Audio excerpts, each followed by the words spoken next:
ညီကိုတို့အားလုံးပဲမင်္ဂလာပါခင်ဗျဒီနေ့မှာတော့ကျွန်တော် review လုပ်ပေးမယ်နိုင်လေးနှလုံးကတော့နိုင်ဆိုတာထက်ပိုပြီးတော့အသုံးဝင်တဲ့ G-Shock brand မှာအအောင်မြင်ဆုံး outdoor gadget outdoor gear ပေါ့နော်ဒီဟာလေးနှစ်ခုရဲ့အားနည်းချက်အားသာချက်တွေကိုကျွန်တော်သိသလောက်မျှဝေပေးသွားမှာဖြစ်ပါတယ်ခင်ဗျအဲ့ဒါကတော့ GW 9400 Rangeman နဲ့ GPR B1000 Rangeman second generation ပဲဖြစ်ပါတယ်ခင်ဗျဒီ model လေးတွေအကြောင်းကိုမပြောခင်မှာပထမဦးဆုံးကျွန်တော်ပြောချင်တဲ့အရာတော့ကျွန်တော်ဒီလိုဗီဒီယိုတွေလုပ်နေတဲ့ဟာက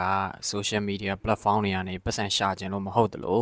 ဒီနိုင်တွေရောင်းနေရလည်းမဟုတ်ပါဘူးခင်ဗျကျွန်တော်ရည်ရွယ်ချက်ကတော့ကျွန်တော်လိုပတ်စံကြီးအများကြီးပေါ်ပေါ်များများမသုံးနိုင်တဲ့လူတစ်ယောက်အနေနဲ့ဒီလိုနိုင်တစ်လုံးကိုသိမ်းချီပေးပြီးတော့ဝယ်တဲ့အခါမှာကိုယ်အသုံးပြုတဲ့နိုင်ရဲ့အကြောင်းကိုဂဂနနမသိပဲဝယ်တာထက်နိုင်အကြောင်းကိုသိထားပြီးမှဝယ်ရင်ကိုယ့်အတွက်တကယ်အသုံးဝင်ကိုဒီဗီဒီယိုကကြည့်တာနဲ့သိစေဖို့ရည်ရွယ်ပါတယ်ခင်ဗျပြီးတော့တချို့အကြောင်းအရာတွေကစာတွေကဖတ်ကြည့်လို့မသိတဲ့တကယ်အသုံးပြုတဲ့အချိန်ကြာမှသာကြုံတွေ့ရတတ်တဲ့အခက်အခဲတွေကိုလည်းသိစေချင်တာကြောင့်ကျွန်တော်ဒီလိုဗီဒီယိုလုပ်ပြီးတော့မျှဝေတာဖြစ်ပါတယ်ခင်ဗျဒီတော့ကျွန်တော်တို့ GW 9400 DCJ1 လေးကိုအရင်ကြည့်လိုက်ရအောင်ခင်ဗျ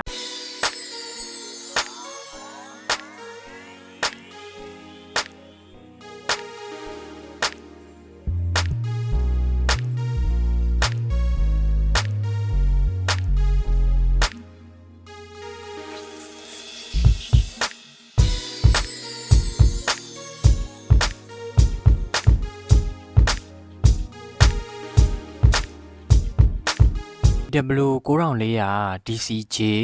1ER ဆိုတဲ့ model မှာအနောက်မှာပါတဲ့ဒီ DCJ 1ER ဆိုတဲ့ကုတ်နံပါတ်ကိုအရင်ဆုံးကျွန်တော်ရှင်းပြပါမယ်ခင်ဗျဒီကုတ်နံပါတ်ကတော့နိုင်ရဲ့အယောင်ကာလာကုတ်တွေနဲ့သူဘယ်ကိုပို့တယ်ဘယ်မှာထုတ်တယ်ဆိုတဲ့ကုတ်နံပါတ်တွေပဲဖြစ်ပါတယ်သူ့ရဲ့အရှည်ကတော့ Desert Camouflage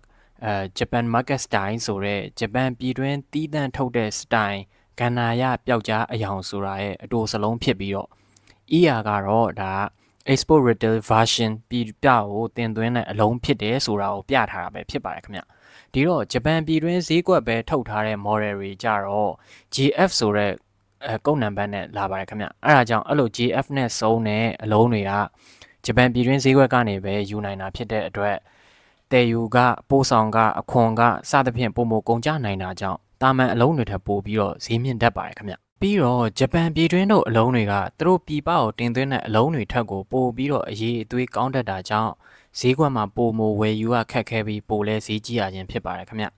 ဒါကြောင့်မို့ JDM ဆိုတဲ့စကားလုံးက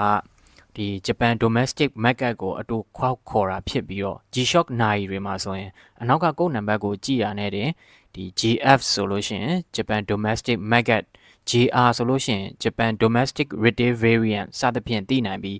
JDM အလုံးအစ်စ်တကယ်ဟုတ်မဟုတ်ကိုခွဲခြားနိုင်မှာဖြစ်ပါတယ်ခင်ဗျတခါတည်းမှာပဲကျွန်တော်ဈေးကွက်မှာတွေ့ရတတ်တဲ့တခြားကုတ်နံပါတ်တွေဖြစ်တဲ့ 1DR တို့ 1CR တို့အကြောင်းပြောပြပါမယ်ခင်ဗျ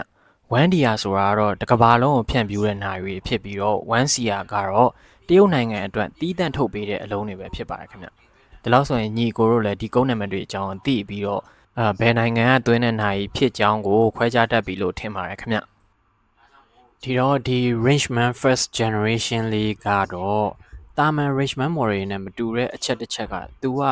Master in Desert Camouflage ဆိုတဲ့ special edition နဲ့လာတာဖြစ်ပြီးတော့သူ့ကြိုးတွေက carbon fiber ထည့်ထားတဲ့ကြိုးတွေဖြစ်လို့ကောင်းတဲ့အချက်ကတာမန် Rangeman တွေထပ်ပို့ပြီးတော့ကြန့်ခိုင်ပေမဲ့အပိုပစ္စည်းအနေနဲ့ဝယ်ရရင်တော့အင်မတန်ဈေးကြီးပါတယ်ဗျဒါပေမဲ့ကျန်တဲ့ specification တွေကတော့ case size ဆိုရင် legs to legs မှာ55.2ဒီ width မှာအကျယ်မှာတော့53.5အထူမှာတော့18.2 mm ဖြစ်တာမို့ရိုးရိုး Rangeman အရွယ်အစားနဲ့လည်းတူတဲ့အတွက်ဒီကဏ္ဍရပျောက်ကြားအယောင်ကာဗွန်ဖိုင်ဘာကြိုးအိမ်အခွန်တွေဝယ်ရမှာဈေးကြီးလို့မတက်နိုင်လို့ရှိရင်တော့မှရိုးရိုးကြိုးအိမ်တွေနဲ့အလဲအလဲလုပ်ပြီးတော့တက်လို့ရပါတယ်ခင်ဗျနောက်ပြီးတော့နေအောင်ကြီးသုံးတက်ကဲစနစ်ဒီ multi band 6ဂျပန်မြောက်အမေရိက United Kingdom ဂျာမနီတရုတ်လိုဒေသတွေမှာဆိုလို့ရှိရင်သူကအချိန်အလိုလိုတိုက်ပေးတဲ့စနစ်ပါပါတယ်ခင်ဗျဒီစနစ်ကတော့အဓိကအားဖြင့်တော့အမေရိကန်တို့တရုတ်တို့လိုတိုင်းစုံတစ်ခုထပ်ပိုတဲ့နိုင်ငံတွေအတွက်ထုတ်ထားတာဖြစ်ပြီးတော့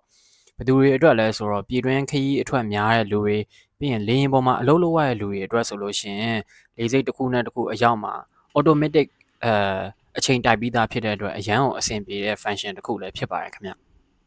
ဒါပေမဲ့မြန်မာနိုင်ငံမှာတော့အဲ့ function ကအလုံးမလုံးတဲ့အတွက်တိတ်ပြီးတော့အသုံးမဝင်ဘူးပေါ့ဗျာ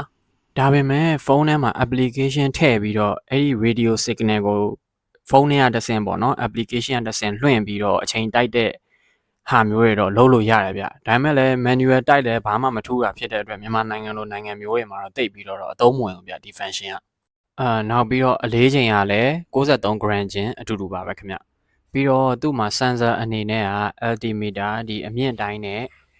sensor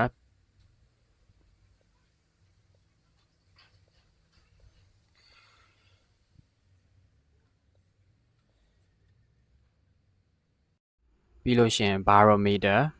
လေဖိအားကိုတိုင်းတဲ့ sensor ပြီးတော့ digital compass တန်လိုက်အိမ်မြောင်ပေါ့နော်ပြီးရင် temperature အဲ့ဒါတွေပါတဲ့အပြင်ကိုရေအနက်200မီတာအထိခံနိုင်ရှိရခြင်းလဲအတူတူပါပဲခင်ဗျဒီ LT Baro Compass အာယုံခံကိရိယာတွေကိုလက်တွေ့မှာဘယ်လိုအသုံးပြုရလဲဆိုတာကိုပြောရင်အရန်ရှည်သွားမှာဖြစ်လို့ကျွန်တော်နောက်ဗီဒီယိုလေးတစ်ခုနဲ့ထပ်လုပ်ပေးပါမယ်ခင်ဗျဒီတော့နောက်ထပ်ပါဝင်တဲ့ features function တွေကတော့ timestamp လို့ခေါ်တဲ့ဟာပါသူကကိုရောက်ခဲ့တဲ့နေရာရဲ့အမြင့်တို့လေထုဖိအားတို့တန်လိုက်အိမ်မြောင်ညွှန်ပြရာတို့အချက်အလက်တွေကိုအခု40သိမ်းဆည်းထားနိုင်ခြင်းပဲဖြစ်ပါတယ်အဲ့တော့ကျွန်တော်တို့တနေရာကနေတနေရာသွားတဲ့အခါမှာ check point တွေလိုမျိုးနေရာ40ကိုမှတ်သားပြီးတော့သွားလို့ရပါတယ်ခင်ဗျအဲ့ဒါလည်းတကယ်ဒီ hiking လုပ်တဲ့လူတွေအတွက်တကယ်အသုံးဝင်တဲ့ function တစ်ခုလည်းဖြစ်ပါတယ်ပြီးတော့သူ့မှာတခြားပါတဲ့လှုပ်ဆောင်ချက်ကတော့ wall time 48မြို့plus UTC ပေါ့နော် UTC ဆိုတဲ့ဥစ္စာကတော့ coordinated universal time ကိုရည်ညွှန်းတာဖြစ်ပြီးတော့အရင်တော့က GMT Greenwich Mean Time ဆိုတဲ့ဟာနဲ့ခက်ဆင်စင်ပဲဗျဒါပေမဲ့မတူတာက UTC ဆိုတာကတော့ atomic clock တွေမှာအသုံးပြုပြီးတော့ပုံမတိကျတဲ့အချိန်ကိုရရှိစေပါတယ်ခင်ဗျဒီ GMT ဆိုတာကတော့အရင်တော့ကအင်္ဂလန်မှာရှိတဲ့ Greenwich ဆိုတဲ့မြို့လေးကမျှော်စင်ကနေနေကိုကြည့်လိုက်လို့ရှိရင်ဒီ90 degree အပေါ်တဲကြဖို့အချိန်ဘယ်လောက်ကြာလဲဆိုတာကိုတိုင်းတာတဲ့စံနှုန်းပေါ့နော်ဒီတော့ကဘာလေတာမြန်ရင် GMT ကလည်းအနည်းငယ်မြန်နေတတ်တယ်လို့မျိုးကဘာလေတာနှေးတဲ့အခါမှာလည်း GMT ကအနည်းငယ်နောက်ကျနေတတ်ပါတယ်ဟုတ်ပါတယ်ဗျကဘာလေပတ်တဲ့နှုံးကရေဘူးကအပြင်တည်ငြိမ်တယ်လို့ထင်ရပါမယ်ဒီအတက်အကျငလျင်ရာသီဥတုဒီသမုဒ္ဒရာရေစီးကြောင်းတွေဒီရေခဲတောင်ဝေရိုးစုံကရေခဲတွေအရေပျော်နှုံးပေါ်မူတည်ပြီးတော့1မီလီစက္ကန့်နဲ့2မီလီစက္ကန့်ကြာတချို့အချိန်တွေမှာဆိုလို့ရှိရင်4မီလီစက္ကန့်လောက်ကွာဟတတ်ပါတယ်ခင်ဗျတနေ့မှာ86,400စက္ကန့်လို့စံနှုန်းသတ်မှတ်ထားပေမဲ့တခါလေမှာတော့86,400ဒသမ3.32စက္ကန့်တခါလေမှာတော့86,399ဒသမ9998စက္ကန့်ကြာတတ်ပါတယ်ဒါကြောင့် Greenwich Mean Time ပေါ်အခြေခံထားတဲ့နာရီတွေအတွက်ဒီ UTC Atomic Clock ပေါ်အခြေခံထားတဲ့နာရီတွေကပုံမတိကျခြင်းပဲဖြစ်ပါတယ်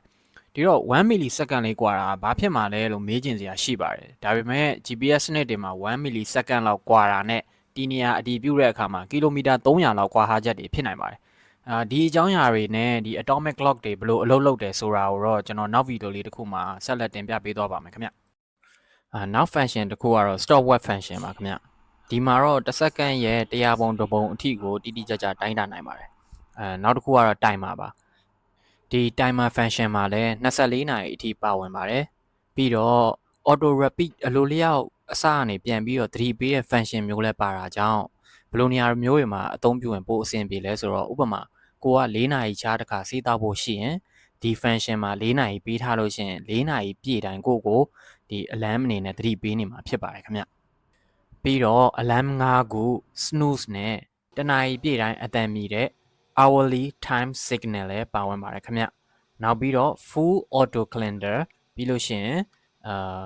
12နာရီ24နာရီ hour format ပါဝင်ပြီးတော့ကိုသိကျင်တဲ့မြို့ရဲ့ longitude လက်တီကျူတွေကိုတတ်မှတ်ပြီးတော့နေဝင်နေထွက်အချိန်ကိုလည်းသိနိုင်ပါတယ်ခင်ဗျနောက်ပြီးတော့ကျွန်တော်တို့မရောက်သေးတဲ့ရက်တွေရဲ့နေဝင်နေထွက်အချိန်လည်းသွားပြီးတော့ကြည့်လို့ရတယ်ဗျဥပမာကျွန်တော်တို့ဒီ12လပိုင်း9ရက်နေ့မှာကျွန်တော်တို့ဥက္ကာကဲတွေကျွေမယ်ကျွေတဲ့အခါကျလို့ရှိရင်ဒါကသူက dawn လေးမှာပဲဖြစ်သွားမယ်ဆိုလို့ရှိရင်နေထွက်တဲ့အချိန်လောက်မှာကိုကမြင်ရမယ်အဲ့လိုမျိုးဘာလို့ဆိုတော့နေကိုပတ်သွားတဲ့အချိန်မှာဆိုတော့လေအဲ့လိုမျိုး event တွေရှိတယ်အခါကျလို့ရှိရင်ကိုကအဲ့ရက်က